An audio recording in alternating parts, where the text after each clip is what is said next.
Mga higala, kumusta ni napunta ni atong panglantaw sa kagabhion. Naputol lang ato ang live ganiha. Gumikan tingali sa kahinay sa ato ang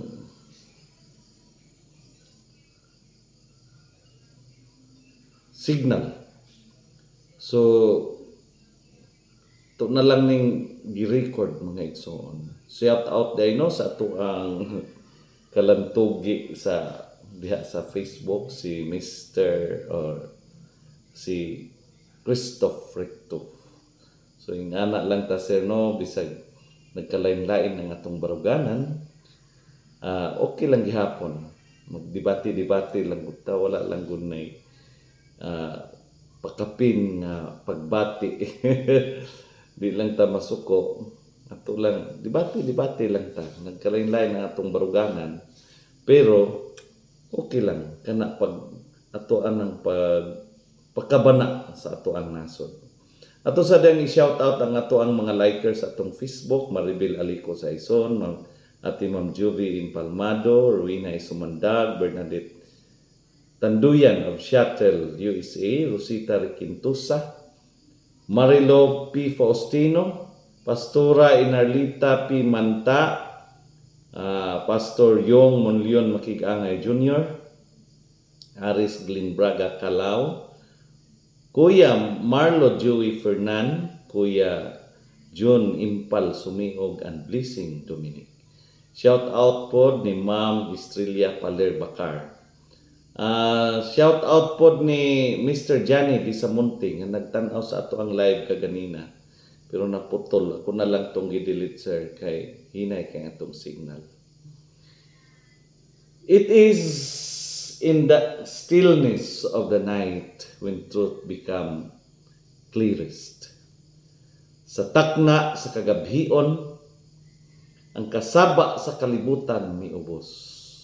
Ug ang atong hunahuna nakapanamkon sa mas lawom nga pangutana. In the silence, we are no longer blinded by the noise of politics or the drama of the headlines. We are left with one haunting question.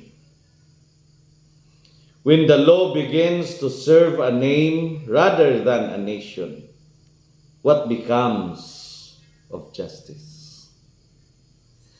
This is not an ordinary episode.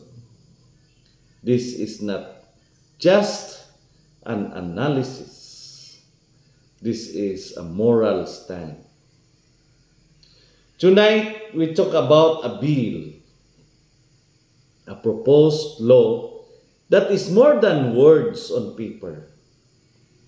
It is a mirror showing us the condition of our democracy, the sickness of our political culture, and the state of our national soul.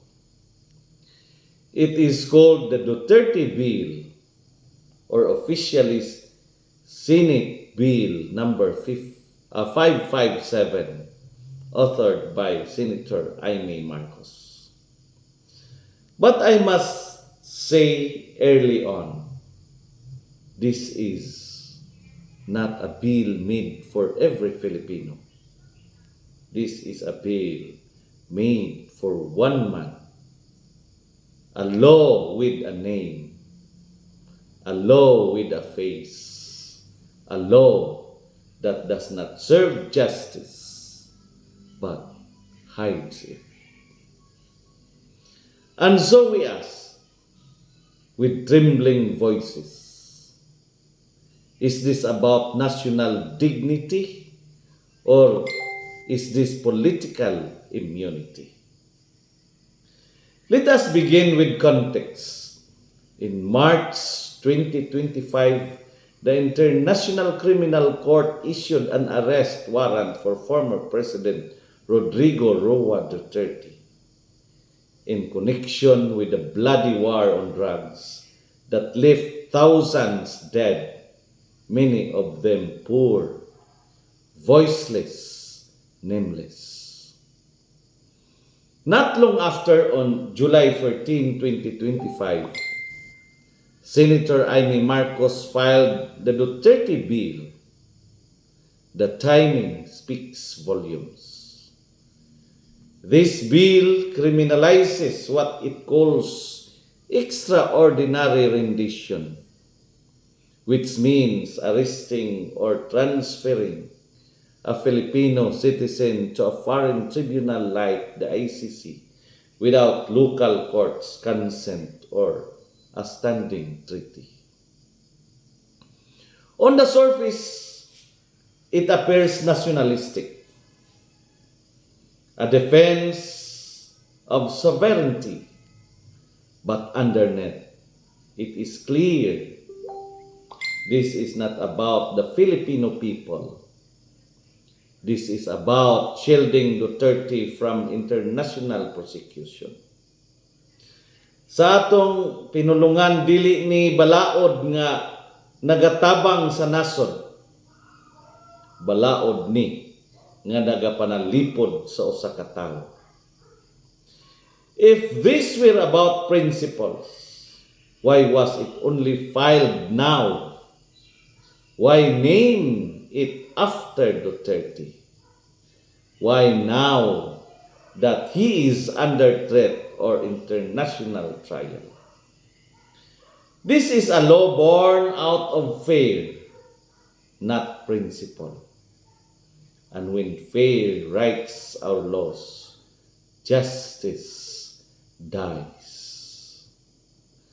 Supporters of the bill will argue, we are a sovereign nation. We should not allow foreign courts to interfere. That sounds patriotic, even noble. But we must ask, what kind of sovereignty rejects justice? The Philippines was once a signatory to the Rome Statute, the very treaty that gave birth to the International Criminal Court. We are part of that global pact that can covenant among nations to hold war criminals, mass murderers, and tyrants accountable. We agreed, we signed, we joined. Now we want to backtrack. We want to pretend we owe the world nothing. But sovereignty is not the right to silence justice. Sovereignty is the ability to uphold justice on your own without needing others to do it for you. If we truly had accountability, the ICC would never have stepped in. But we did not prosecute the killings. We defended them. We excused them. And now we want to escape them. That is not sovereignty. That is cowardice in the cloak of nationalism. In the Bible, laws were not written to protect kings. They were written to restrain them. Isaiah chapter 10 verse 1 to 2 says, woe to those who make unjust laws, to those issue oppressive decrees, to deprive the poor of their rights and withhold justice from the oppressed. When the Duterte bill was filed, who celebrated?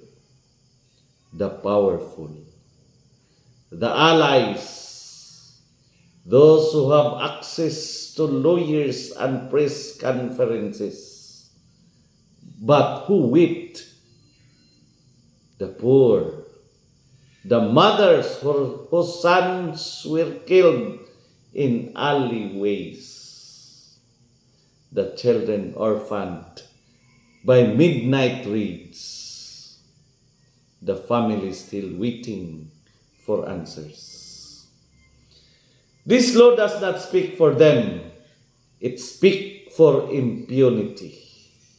It silences the call for justice and tells the world, we protect our own, even if they have blood on their hands. Sa kasubo sa kasing-kasing ang balaod unta mahimong kasangkapan sa kalinaw, dili sa kalimot. The law should be a tool of peace, not forgetfulness. Let us be honest. The Duterte bill sets a terrifying precedent. If passed, it tells every future president, you can abuse your power and the Senate will protect you. What happens when a future leader commits worse atrocities? What if another tyrant rises and knows that the law will be rewritten in his name? That Congress will not act as a check on power, but as a shield for it. Sa sugilanon sa katawhan, kung imo nang gipasaylo ang usa ka hari sa iyang sala, nag-andam ka og dalan para sa diktador nga mosunod. The Duterte bill is not just about Duterte. It is about what we will allow from now on. It is a betrayal of the very idea that no one is above the law. Let us remember the real victims, the dead who never got a trial, the suspects who never made it to court, the thousands of names in the tukhang lists, many of them planted, fabricated, or coerced. They cannot write bills. They cannot hold press conferences. They cannot sue for defamation. They are dead. And now this bill seeks to bury their voices deeper, to make it illegal for justice to chase their killers, to make sure that the blood on our streets stays covered by silence. Is that national dignity? Proverbs chapter 31 verse 8 says, "Speak up for those who cannot speak for themselves, for the rights of all who are destitute." But this bill does the opposite. It silences those who already have no voice. Mga igsoon, this is not just about legal language. This is about who we are. Are we a people who protect the powerful or defend the truth? Are we a nation that honors justice or hides from it? We must oppose this bill. Not because we hate Duterte, not because we hate his supporters, but because we love the Philippines more than we fear the past. Sa kahayag sa kamatuoran, ang balaod nga nagpamanalipod sa usak lang katawo makapahugno sa baruganan sa katawhan. If this bill passes, we lose more than just legal ground. We lose our moral compass. But if we speak up, if we call our lawmakers to courage, if we demand a law that serves all and not just the few, then we reclaim our dignity as a nation. This has been your panglantaw sa kagabhion, diin ang kahayag sa kamatuoran mo danag bisan pa sa kangit-ngit. A voice in the night, not of anger, but of truth. Let us pray that as the sun rises, our nation will rise too, not in loyalty to names, but in fidelity to justice. Kini inyong higala og igsoon, Jeremias Labaho Tubigon, sa mako sa pamaingon. sa atong pagpangandoy og matarong nga katilingban, ang kamatuoran gayud ang atong suga. Og sa kangit-ngit sa kasaysayan, ang tinud-anay nga pamunuan, ang labing hayag nga paglaom. Daghang kaayong salamat, ug ang Dios magapanalangin ug magapanalangin kanatong tanan. Maayong gabi.